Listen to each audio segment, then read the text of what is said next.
pag sinabi mong ang akala kong pangarap nagkakatotoo. Once upon a time, may isang dalagang nag-akalang ordinaryong buhay lamang ang tatahakin niya. Ang hindi niya alam, isang extraordinaryong adventure pala ang naghihintay sa kanya.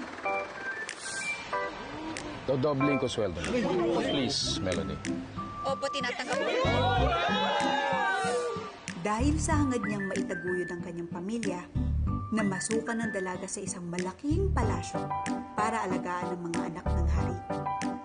As President of the Philippines, preserve and defend its Constitution. So help me God. Napamahal sa dalaga ang mga bata. At dahil sa dalas ng kanilang pagsasama, pati ang hari, napamahal sa kanya. Laking tuwa ng dalaga nang malaman niya na may pagtingin din pala para sa kanya ang hari. Melody, I want to be with you. Mahal kita, Melody.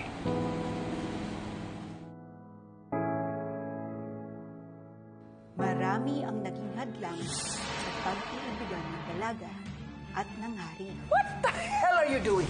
One wrong move from her. Gagawin ko talagang impyerno ang buhay niya dito sa palasyo. Binantaan na ako ni President Carlos tungkol din sa mga traidor sa loob nating kampo. Ang mortal na kaaway ng hari na gustong angkinin ang buong kaharian. Pero sa huli, nanaig pa rin ang kapangyarihan ng wagas na pag-ibig. Kaya naman ang dating isang pangkaraniwang dalaga, ngayon naging isang ganap ng reyna ng palasyong kanya lamang dating pinamamasukan. Will you marry me? Oo naman! Kaya lang, happily ever after na nga ba ang kwento ng ating first yaya?